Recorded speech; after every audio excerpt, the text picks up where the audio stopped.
Good morning, students. Today we are discuss about the internal rate of return. We have to remember the shortcut IRR. Okay, so the concept of IRR generally identify the rate of return and means it indicate or gives the percentage of difference depreciation. Means if you invest something amount, means let us consider 1 lakh rupees for any project whose life span is around 4 years, then after 1 year what is the depreciation you have to know about your money. Here we have to calculate it.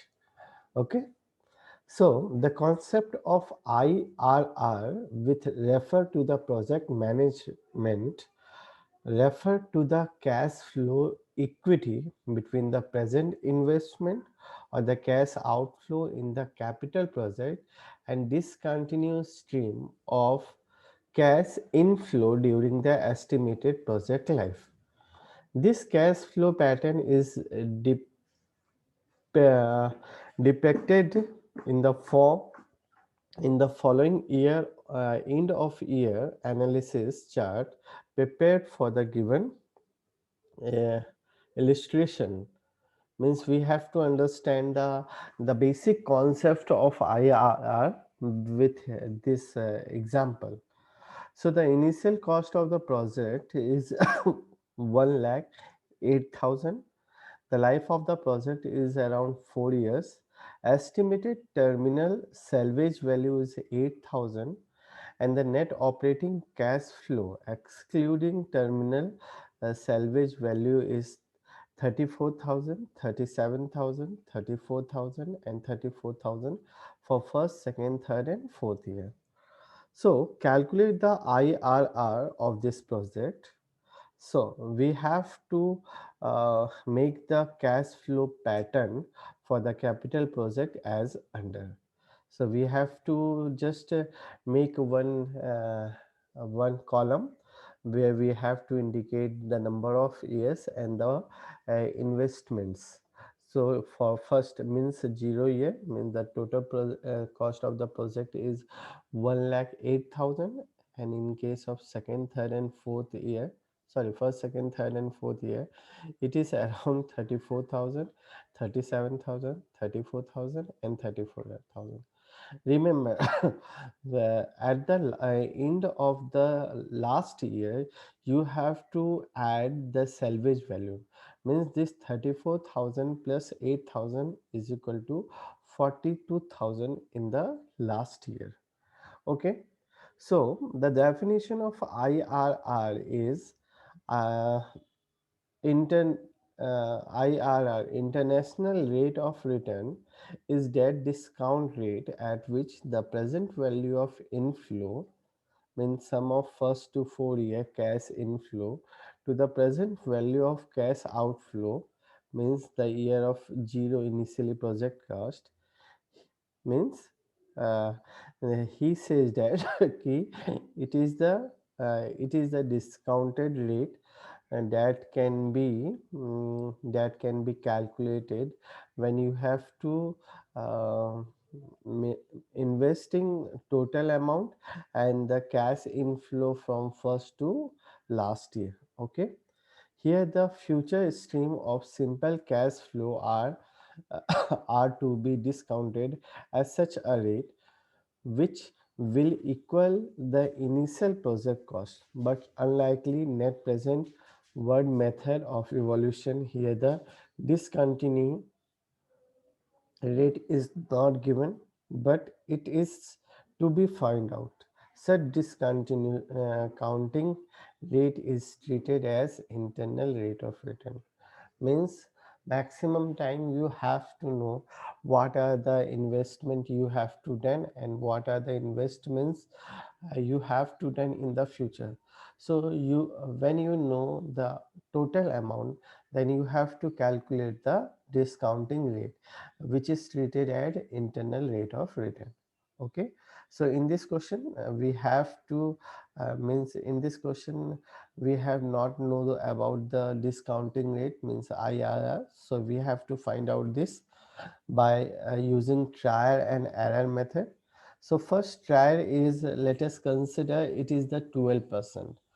And how we are saying it is the 12%, because first we have to just divide the base amount, means 1,08,000 by 4, because in every quarter we have to calculate the depreciation and the profit and loss statement. So we have to divide this one is by 4, so we are getting the 27,000.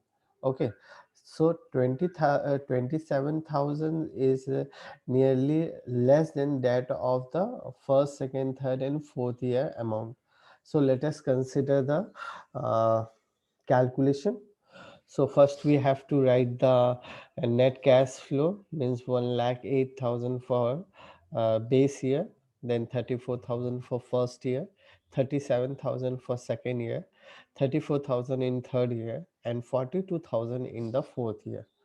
So let us consider PVIF at 12%. So what is the PVIF?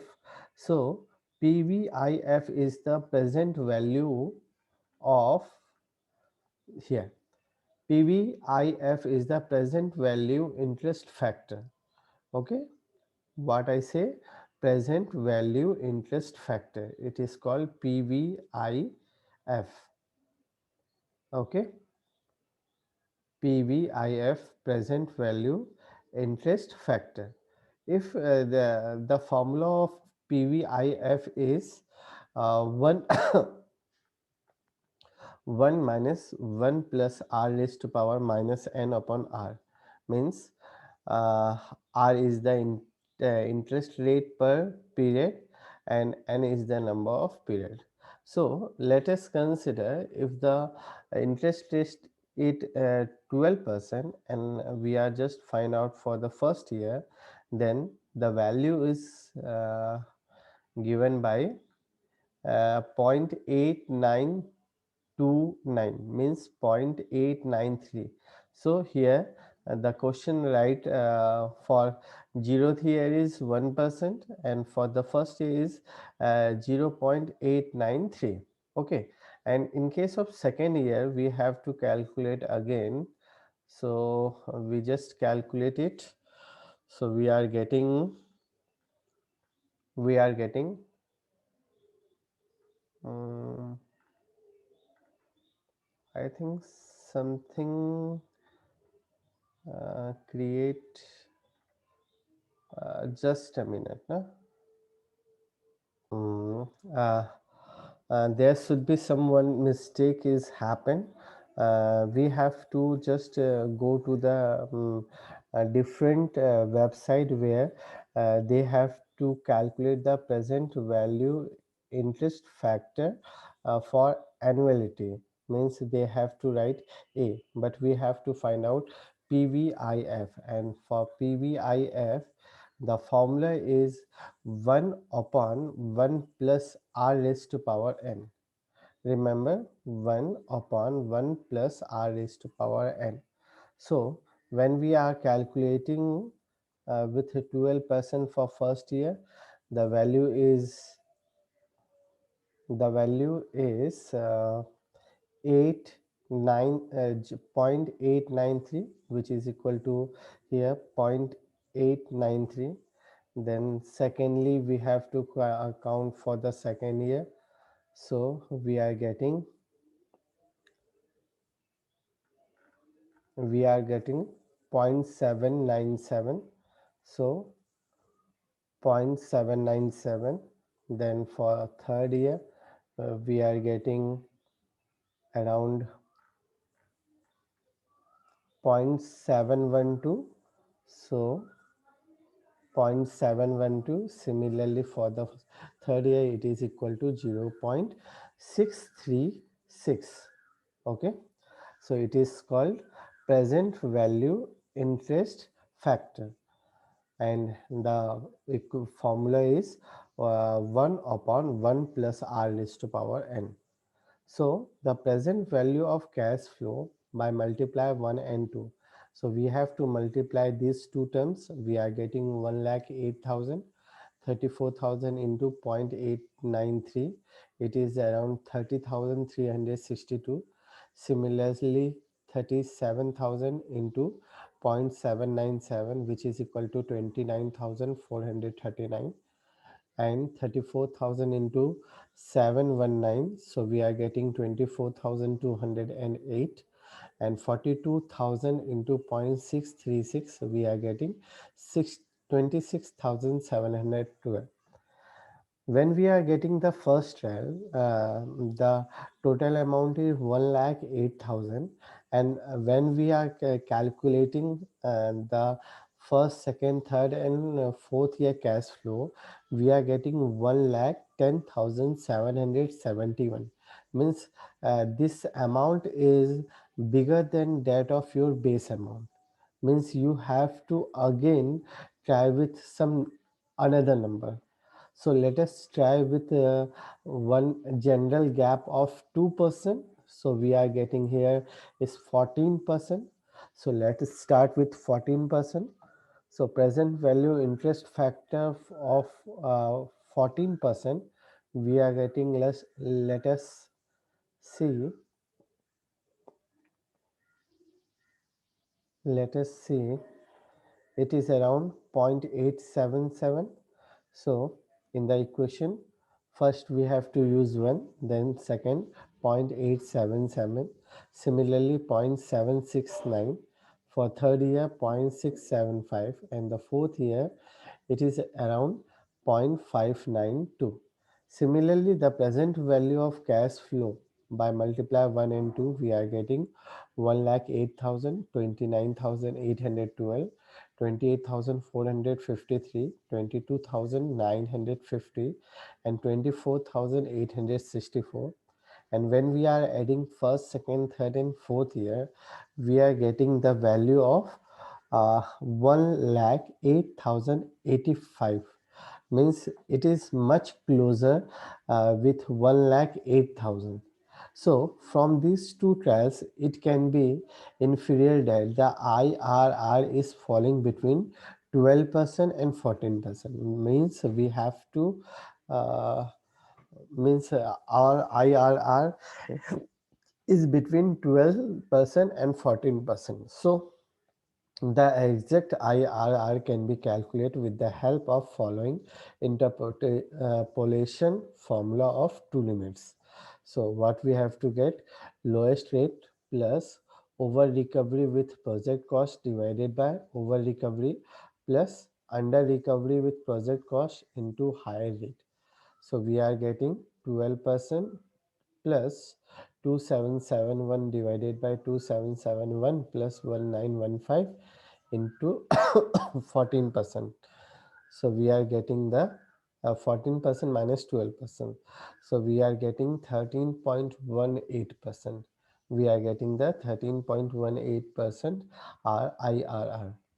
So at 13.18 IRR, if the future cash inflow are discontinued, then the total present value of cash inflow will be exactly the PV of cash outflow, means the project cost.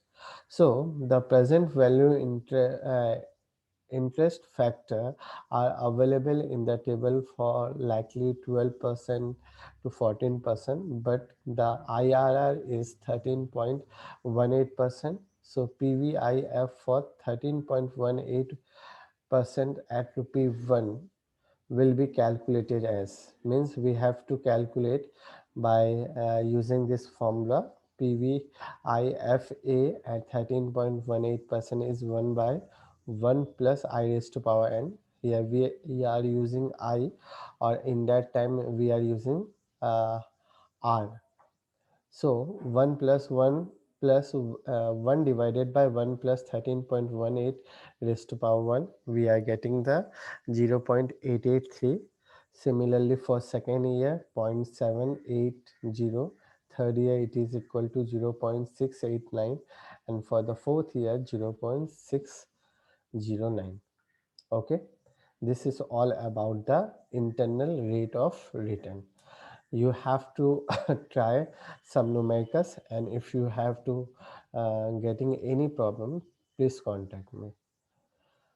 So yesterday, yes, tomorrow we have to discuss about the calculation of rate of in rate of return. uh, so thank you very much.